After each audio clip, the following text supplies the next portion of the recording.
السلام علیکم ورحمۃ اللہ وبرکاتہ۔ آپ سب کو بہت بہت رمضان مبارک ہو۔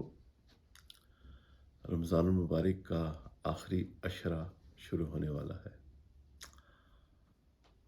اور اس سے پہلے آپ سے ریکویسٹ ہے کہ ہمارے اس یوٹیوب چینل کو لائک بھی کیجیے گا، شیئر بھی کیجیے گا، سبسکرائب بھی کیجیے گا صدقہ جاریہ کی نیت سے۔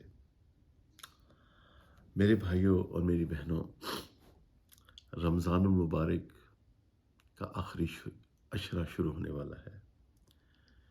اس کی یہ بابرکت لمحات سیاسی اختلافات کی نظر ہو رہے ہیں۔ سبحان اللہ،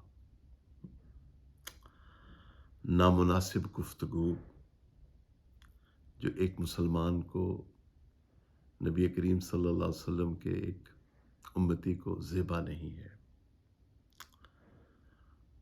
دونوں طرف جب مسلمان ہوں، کلمہ گو مسلمان ہوں، تو زبان میں بڑی احتیاط کی ضرورت ہوتی ہے۔ یہ زبان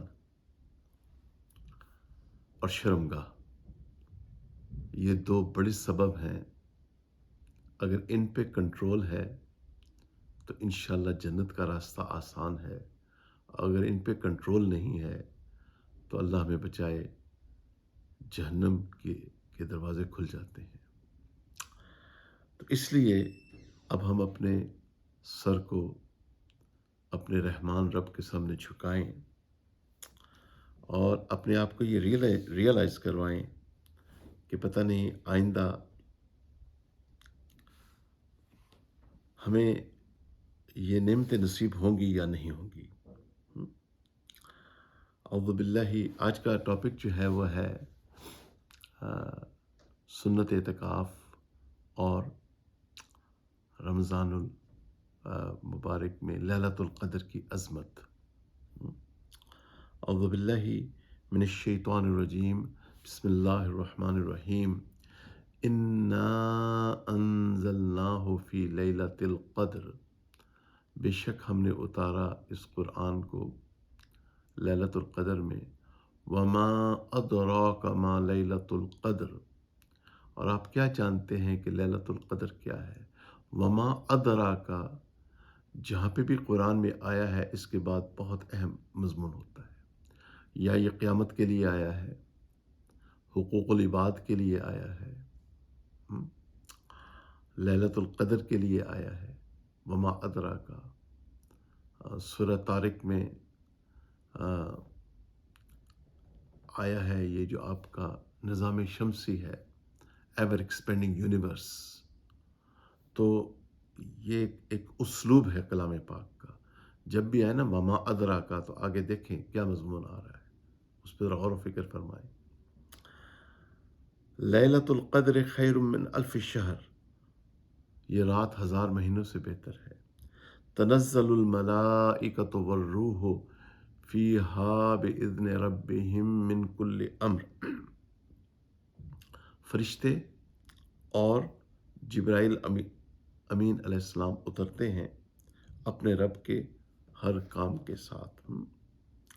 سلام ہی حتی مطلع الفجر، اور سلام ہے، سلامتی ہے، پیس ہے وہ رات صبح کے نکلنے تک۔ تو لیلۃ القدر اللہ تعالیٰ کی ایک بڑی نعمتوں میں سے نعمت ہے۔ اللہ تعالیٰ ہمیں اس نعمت کی قدر کرنے کی توفیق نصیب فرمائے۔ تو لیلۃ القدر کے بارے میں جو اہم چیز ہے وہ ہم اپنے سامنے رکھیں کہ پیارے آقا صلی اللہ علیہ وسلم کی حدیث شریف کا مفہوم ہے، ابن ماجہ کی روایت ہے کہ جس کے فرمایا اس رات سے جو محروم ہوا وہ ساری خیر سے محروم ہو گیا، اور اس کی بھلائی سے محروم نہیں رہتا مگر وہ جو شخص حقیقتاً محروم ہوتا ہے۔ تو یہ بات ہم نے ذرا سمجھنی ہے کہ ہم نے انشاءاللہ پوری سنجیدگی کے ساتھ، سیریسنس کے ساتھ ہم نے اس کو پانا ہے۔ اچھا، تو لیلۃ القدر کو پانے کا آسان طریقہ یہ ہے کہ سنت اعتکاف میں بیٹھا جائے. ہمت کریں، حوصلہ کریں. اگر آپ وڈ برج ورجینیا میں رہتے ہیں تو ہمارے پاس آ جائیں انشاءاللہ. اس تھرسڈے ایوننگ کو 7 بجے تک تشریف لے آئیں. آپ سے گزارش ہے. تو نبی کریم صلی اللہ علیہ وسلم ہر سال رمضان المبارک کے آخری عشرہ میں اعتکاف فرمایا کرتے تھے. بخاری اور مسلم شریف کی روایت ہے. اور یہ سنت کفایہ ہے. محلے کے کچھ لوگ بیٹھ جائیں تو دوسرے لوگوں کا کے اوپر جو مسجد کا حق ہے وہ ادا ہو جاتا ہے، ورنہ سب کے سب لائق عطاب ہوں گے. اور سبحان اللہ، عورت اپنے گھر میں ایک جگہ نماز کے لیے مقرر کر کے وہاں بیٹھ جائے، اس کو اعتکاف کا ثواب ملے گا. اعتکاف میں کلام پاک کی تلاوت، درود شریف، ذکر، تسبیح، دینی علم سیکھنا اور سکھانا، انبیاء کرام، صحابہ کرام اور اولیاء کرام بزرگان دین کے واقعات پڑھنا. اعتکاف میں بے ضرورت اعتکاف کی جگہ سے نکلنا جائز نہیں، ورنہ اعتکاف باقی نہیں رہے گا. باتھ روم کا تقاضا اور غسل جنابت کے لیے باہر جانا جائز ہے. اسی طرح کھانے والا کوئی نہ ہو، کھانا لانے والا کوئی نہ ہو تو کھانے کے لیے باہر جانا بھی جائز ہے. اللہ اکبر کبیرہ. اللہم صلی علی سیدنا محمد. رمضان المبارک کے 10 دن اعتکاف میں پورے کرنا ضروری ہے. 20 رمضان کو سورج غروب ہونے سے پہلے مسجد میں اعتکاف کی نیت سے داخل ہونا، کیونکہ 20 تاریخ کا سورج غروب ہوتے ہی آخری عشرہ شروع ہو جاتا ہے. اور اگر سورج غروب ہونے سے کے بعد چند لمحے بھی اعتکاف کی نیت کے بغیر گزر گئے تو اعتکاف مسنون نہیں ہوگا. اعتکاف کے لیے روزہ شرط ہے. اگر کسی کا روزہ ٹوٹ گیا تو مسنون اعتکاف بھی جاتا رہے گا. معتکف بیمار پرسی کی نیت سے مسجد سے نکلنا جائز نہیں. طبعی ضرورت کے لیے باہر گیا اور چلتے پھرتے بیمار پرسی کر لی تو جائز ہے، تو صحیح ہے، مگر وہاں ٹھہرے نہیں. رمضان المبارک کے آخری عشرے کا اعتکاف تو مسنون ہے. ویسے مستحب یہ ہے کہ جب بھی آدمی مسجد میں جائے، نویت الاعتکاف ما دمت فی المسجد، دعا پڑھ لے. اعتکاف کی نیت دل میں کر لینا کافی ہے. اگر زبان سے بھی کر لیا جائے تو بہتر ہے. دعا جو حدیث شریف میں آئی ہے، ظاہر ہے کہ جو چیز پیارے آقا صلی اللہ علیہ وسلم نے ارشاد فرما دی، اس سے بہتر اور کیا چیز ہوگی. ماشاء اللہ. اللہم انک عفو تحب العفو فاعف عنی. انی واحد کا صیغہ ہے، عنا بھی کہہ سکتے ہیں، جمع کا صیغہ ہے. فاعف عنا یا کریم، لیکن حدیث میں غالباً فاعف عنی کے الفاظ آئے ہیں. ایک اور دعا بڑی جو اللہ تعالیٰ نے خود سکھائی ہے سورہ آل عمران میں، اس رمضان میں بھی مانگیں اور غیر رمضان میں بھی اس کو اپنا معمول بنا لیں. ربنا فاغفر لنا ذنوبنا وکفر عنا سیئاتنا وتوفنا مع الابرار. ربنا، اے ہمارے رب، فاغفر لنا ذنوبنا، ہمارے گناہ معاف فرما، وکفر عنا سیئاتنا، ہماری برائیاں ہم سے دور فرما، وتوفنا مع الابرار، اور نیک لوگوں کے ساتھ ہمیں موت دے. اور آج کل چونکہ میاں بیوی میں جھگڑے، اولاد نافرمان، جب بیچارے ماں باپ ہی نماز نہیں پڑھیں گے تو اولادوں کو سے کیا شکوہ؟ ہم؟ اچھا، تو یہ دعا ضرور مانگیں، اس دعا کو بھی اپنا وظیفہ بنا لیں، انشاءاللہ اچھے اثرات نمایاں ہوں گے۔ ربنا هب لنا من ازواجنا وذریاتنا قرۃ اعین واجعلنا للمتقین اماما۔ یہ سورۃ الفرقان کے آخر میں غالباً 18ویں پارے میں ہے، آپ کو مل جائے گی یہ دعا، یہ دعا ضرور مانگیں۔ اچھا، اب ہوتا کیا ہے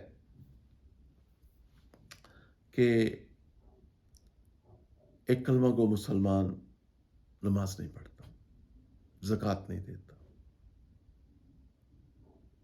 ٹھیک ہے، گناہوں کا مرتکب ہوتا ہے، غیبت، زبان پہ کوئی کنٹرول نہیں ہے، غیبت، سبحان اللہ، بہتان، جھوٹ بہت بڑا گناہ ہے۔ تو بڑے بڑے گناہوں کا مرتکب ہوتا ہے، وراثت تقسیم نہیں کرتا، توبہ میرے اللہ، توبہ، کیسے اللہ کے سامنے کھڑے ہوں گے، کیسے جواب دیں گے، اس دن کیا بنے گا جب اللہ تعالیٰ پوچھیں گے وراثت کیوں نہیں تقسیم کی؟ کیا میرا حکم نہیں تھا؟ کیا سورہ نساء میں اللہ تعالیٰ نے تفصیل بیان نہیں فرمائی؟ کہ اللہ کے پیارے رسول صلی اللہ علیہ وسلم نے کھول کھول کے وراثت کے مسائل بیان نہیں فرمائے؟ حقوق العباد، والدین کی نافرمانی ہے، بہت بڑا گناہ ہے، معمولی گناہ نہیں ہے والدین کی نافرمانی۔ ہاں جی، تو دوسروں کی دل آزاری، رشتہ داروں کے ساتھ قطع رحمی، اف میرے اللہ، معمولی گناہ نہیں ہے، صلہ رحمی نہ کرنا، کلمہ گو مسلمان کے ساتھ قطع تعلقی کر دینا، تو پھر کیا ہوتا ہے کہ یہ اعمال پیش ہوتے ہیں،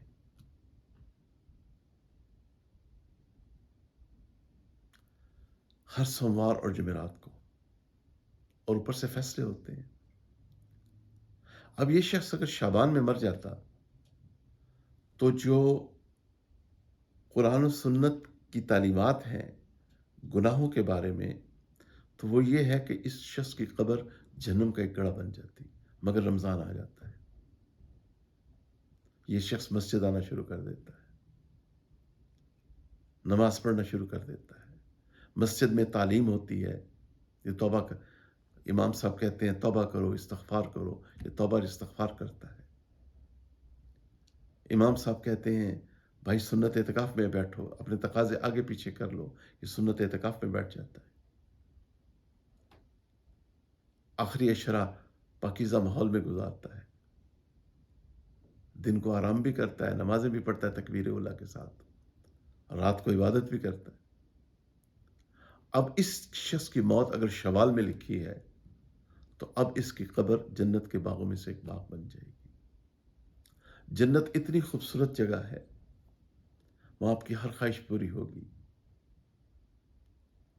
آپ کو نہلایا جائے گا، آپ اتنے خوبصورت ہو جائیں گے، اور میری بہن آپ اتنی خوبصورت ہو جائیں گی کہ حوریں بھی رش کریں گی، بڑے بڑے محلات ہوں گے۔